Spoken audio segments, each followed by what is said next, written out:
Good afternoon, everyone. It's lovely to have you all join us today, and thank you for logging in for my session, which is on pro bono work. So just by way of introduction, I work for Simmons Simmons. I'm the pro bono manager at the firm here. I am a lawyer. I qualified back in 2009 and worked at a city firm for a number of years doing employment law.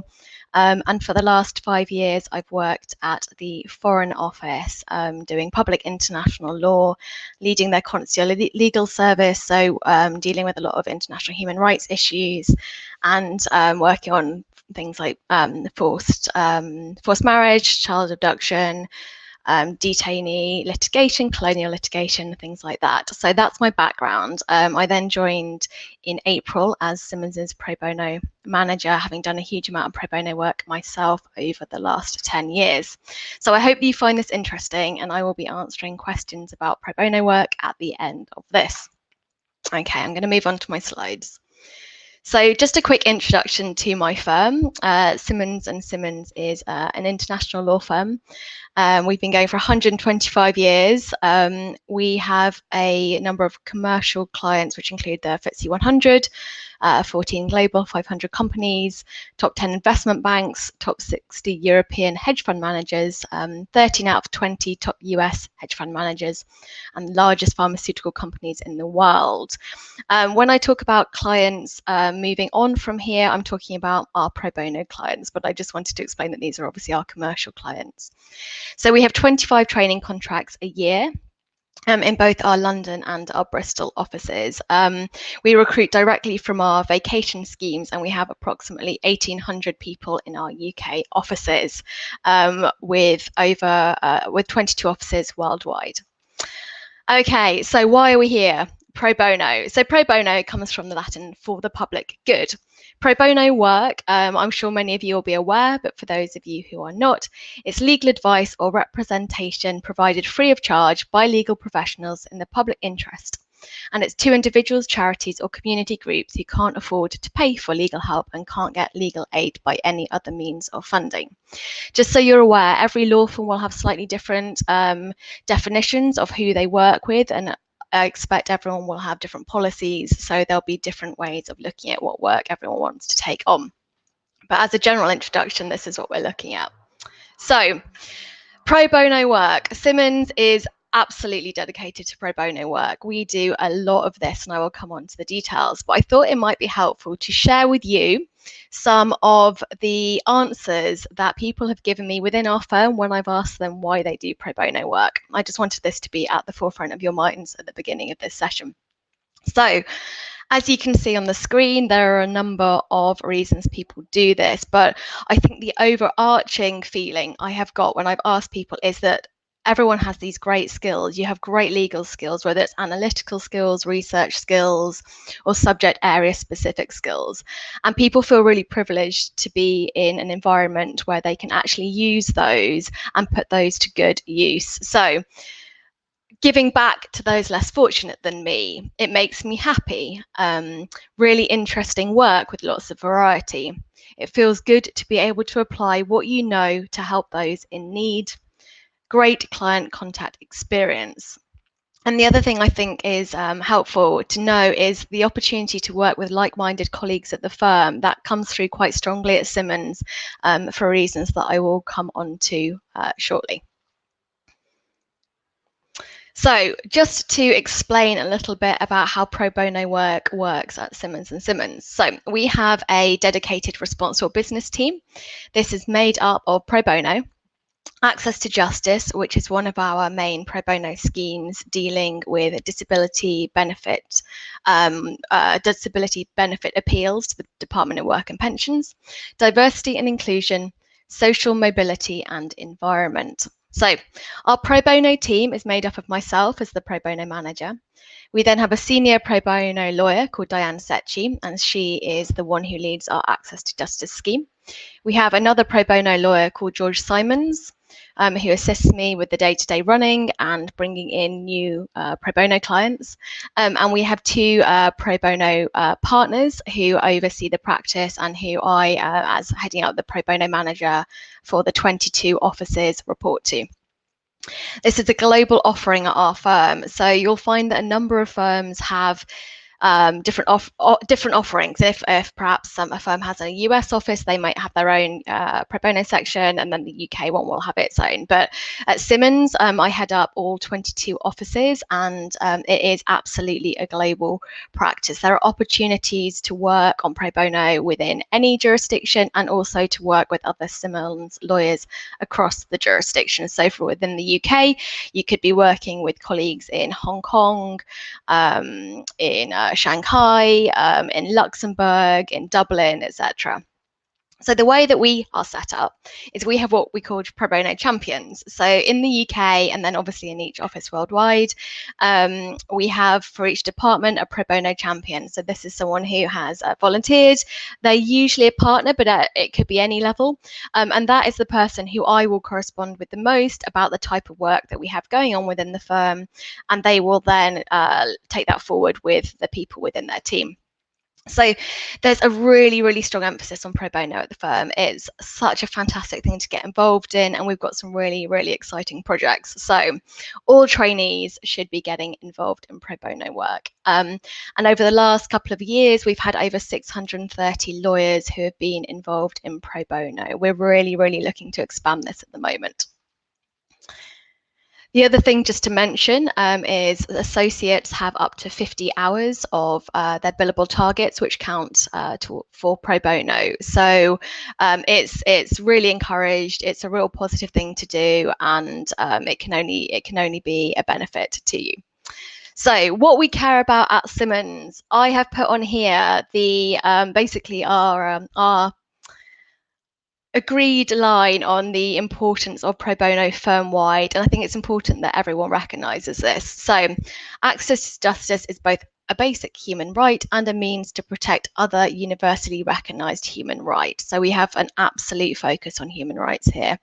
We recognise a professional responsibility and moral obligation to advise not-for-profit organisations and individuals who cannot afford legal advice in situations where alternative means of funding are not available to them.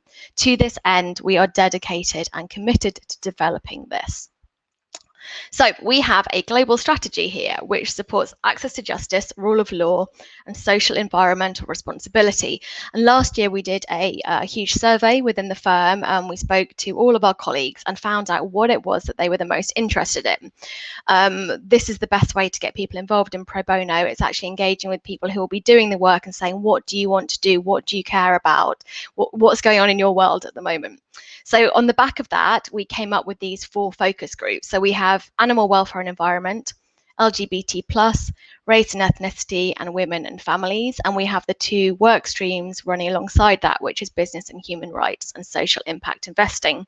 So the way it works for us is when we're looking at new pro bono clients to bring in and the organisations we want to assist, we'll be considering how they fit within these focus groups and work streams, and making sure that actually they are issues that our staff really, really care about and want to get behind.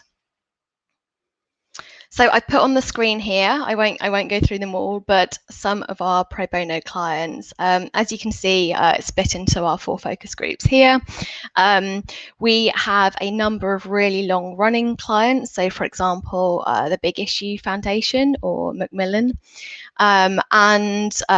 We are doing a lot of work at the moment on the LGBT+ sphere. We're also taking on some new work, which I will come on to in a moment, which falls within our race and ethnicity group. But I just thought it might be interesting for you guys to see some of the people who we work with here. Okay, just so you're aware, we have 4 main ways in which we get work into the firm. And I think it's just helpful to know this because you can see the breadth of the stuff that we do at Simmons. So we have what's called clearing houses, which we pay for each year. It's a subscription, and they then send through different pieces of work each week, which we will trawl through. We'll consider whether they fit within our focus groups and our work streams, and we'll then send those out to our pro bono champions and try and find some volunteers. These are generally things that are legal expertise specific. We have clinics, so our trainees and other members of staff as well help out at Battersea Legal Advice Centre. We also have one in Bristol that we do on a weekly basis. The Queen Mary University, we help out at their IP clinic. And then in Dubai as well. So we have members of staff on a weekly basis, excuse me, getting involved in these clinics and advising, having face-to-face contact with clients on a variety of issues. Just so you're aware, there would always be training. There's always training for these kind of things before you do the work. So you're not going to be left entirely on your own to advise on completely random issues. Okay, so the projects are fantastic. I'm really excited about what we're doing at the moment. We have been doing a huge research project with the Dahlia Institute on child soldiers, peace and security, which relates to child soldiers universally. This has been going on for about 1.5 years now. So our lawyers get involved in this and work very closely on this project. This is a research project. Then the two main things we're doing at the moment that we've just started is working with refugee legal support. So with them, we're working on a family reunification project. We're dealing directly with individuals who are in refugee camps in Greece, working on their applications to try and get them to be reunited with family members in the UK. So this has, all sorts of issues come up with this, contacting individuals on Skype who are in refugee camps. How do you get witness statements done?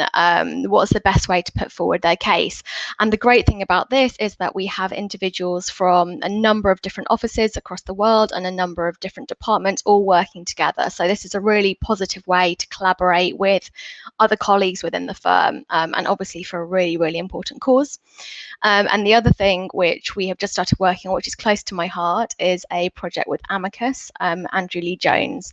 I don't know if many of you have heard of this charity. They're a small fair trials charity based in the UK, and they work with organisations and offices in America on death penalty cases. So I've been out and lived in the US on 2 previous occasions, working in New Orleans on death penalty appeals through Amicus, and we have just joined them as Simmons to collaborate with them, working on cases in Florida. So our lawyers, we've got 25 lawyers who have signed up in the last couple of weeks, will be reviewing specific cases in Florida in the 19th Circuit Court to assess which ones of those are facing the death penalty.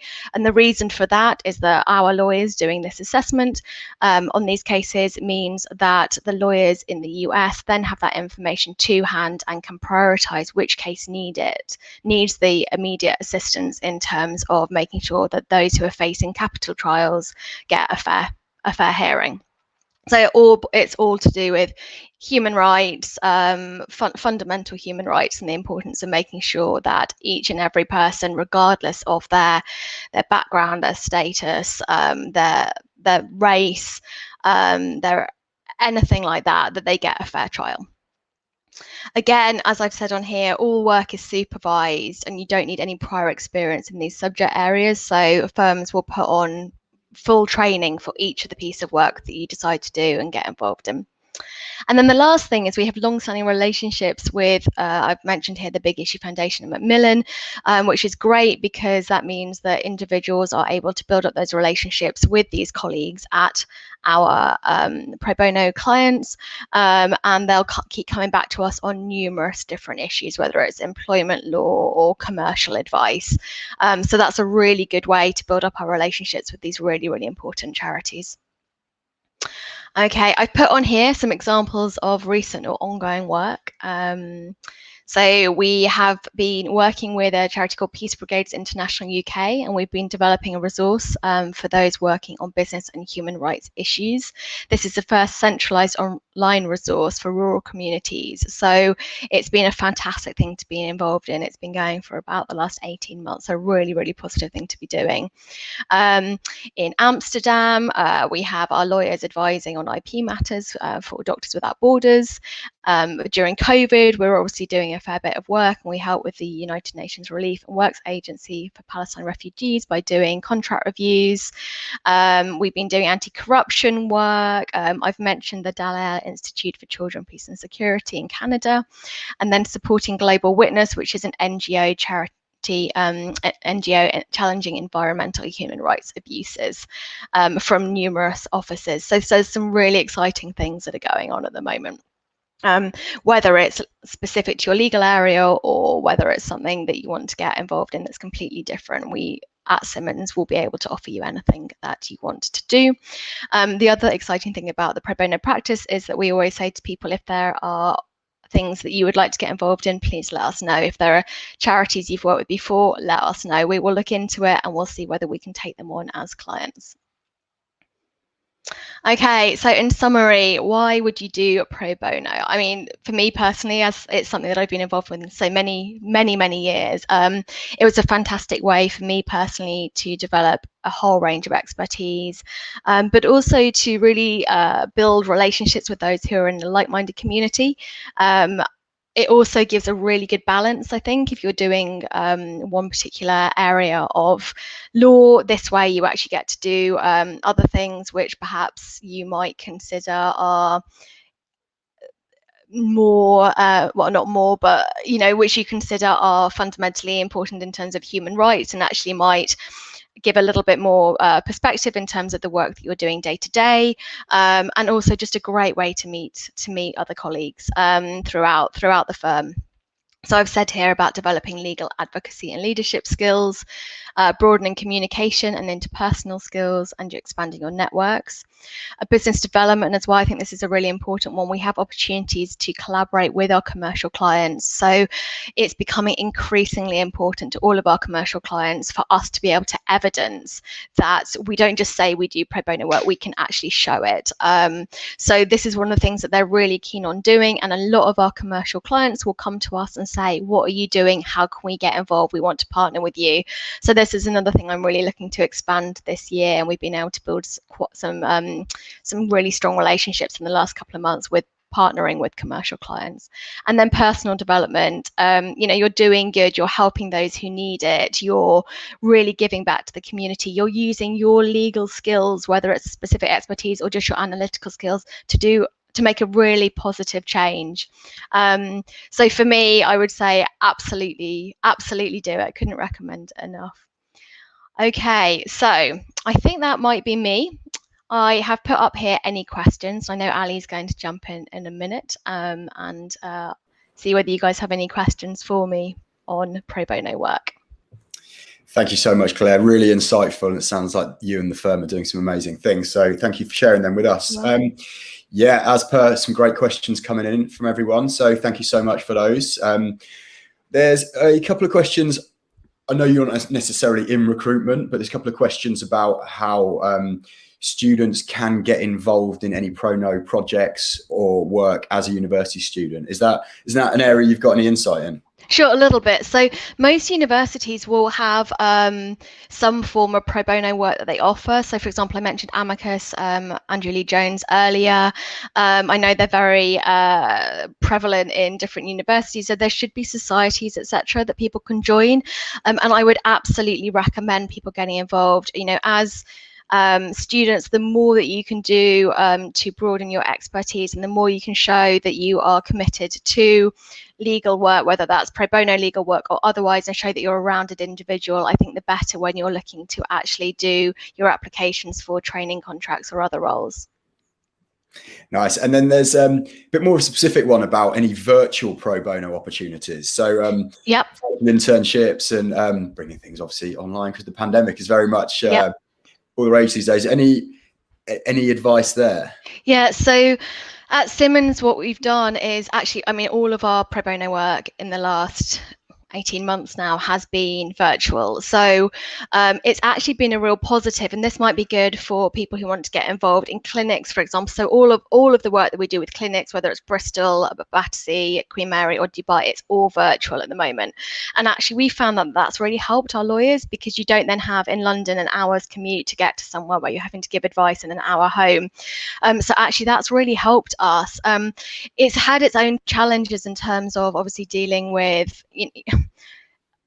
individuals who aren't able, you can't have that face-to-face contact, and some of them would find that more comforting. However, actually we've had feedback that a lot of people actually prefer, our clients, especially individual clients, might prefer it being able to speak to a lawyer in their own home. They feel more comfortable. It's less intimidating than going into a legal office.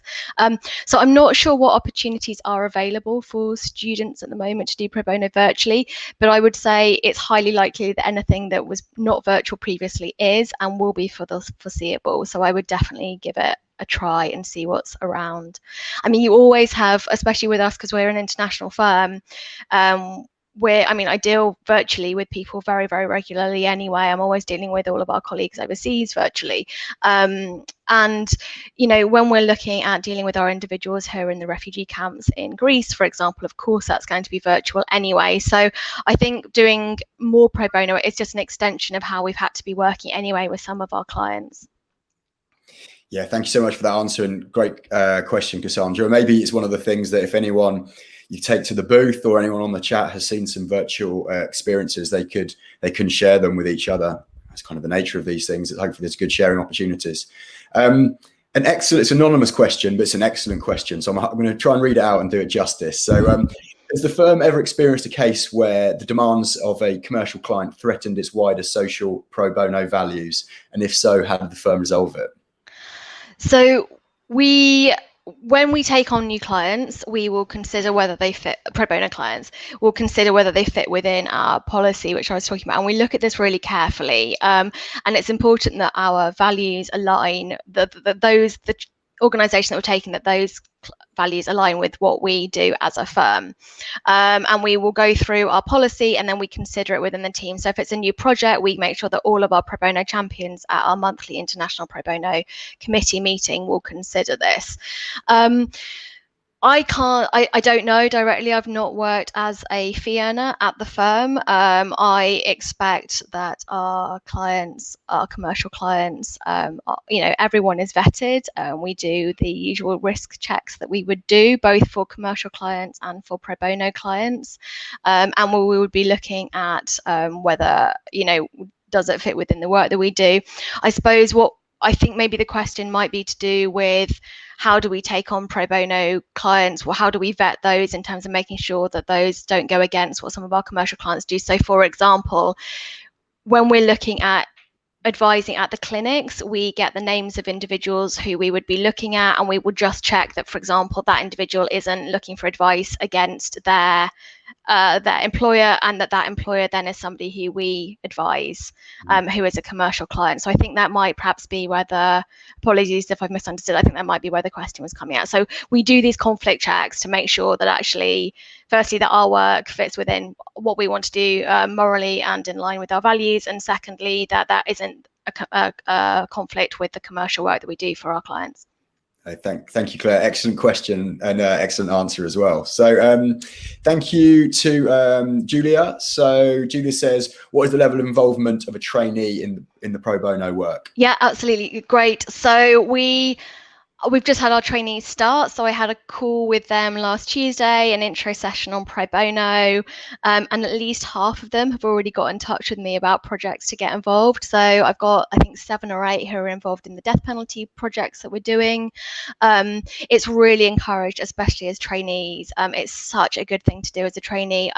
Depending on which department you're going into as well, you may have slightly more or less direct client contact. This is a fantastic way to actually build up those skills. So it's really encouraged by senior management. It will be really encouraged by your department head.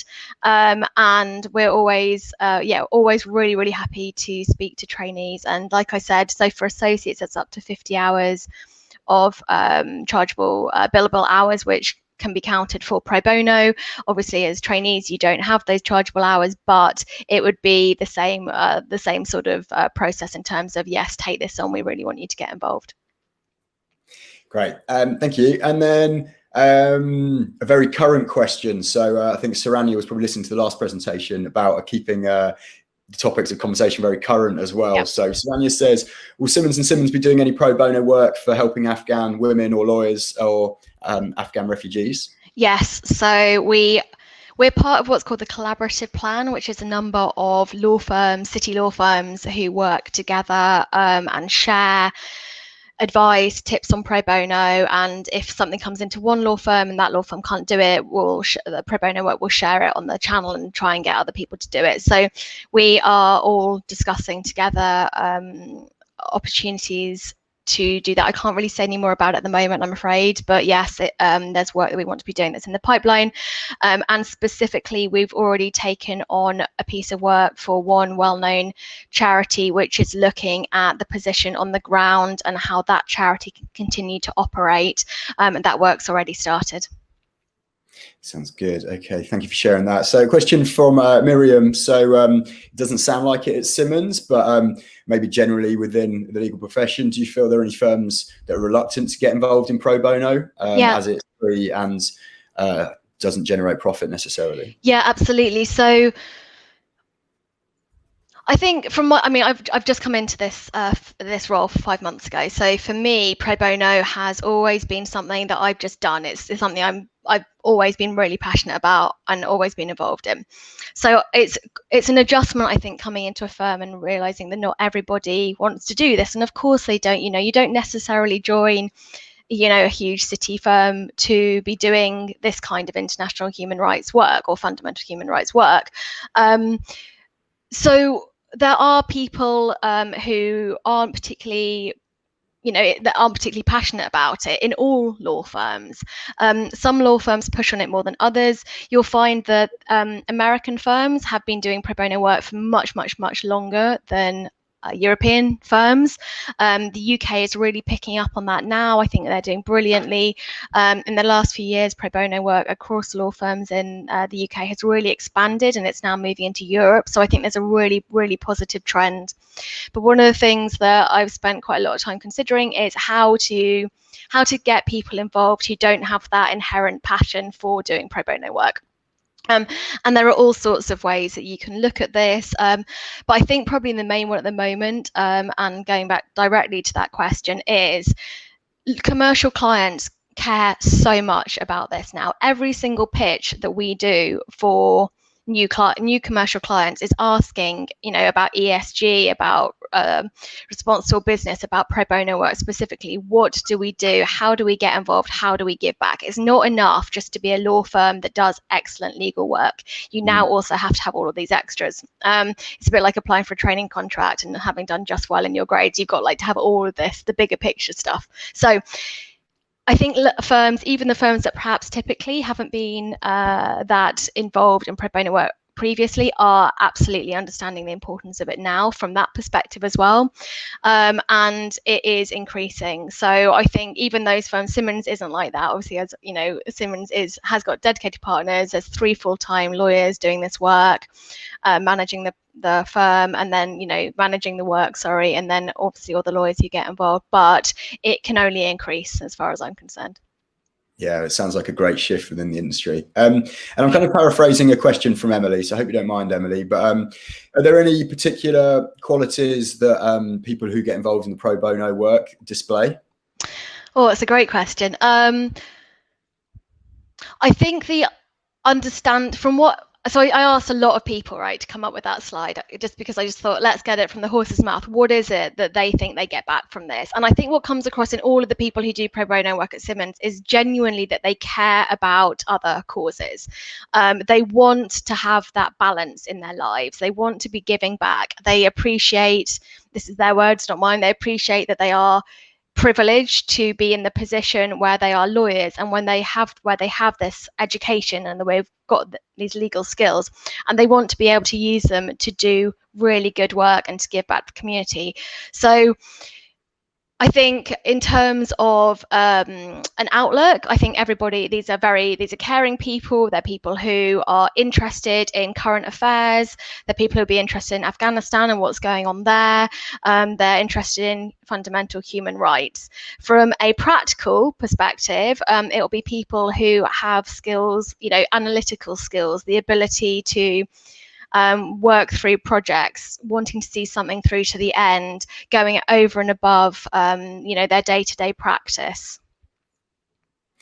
Sounds good. Yeah, and hopefully a lot of the students on who are listening in have got some of those and will be getting involved in pro bono work because of this. So that is time, Claire. But thank you so much. Really appreciate your insight. It's been good. It's been a really good and kind of different angle for the presentation. So really appreciate that. And I mean, if anyone has any questions, do drop me an email. I'm happy to have a chat about pro bono work.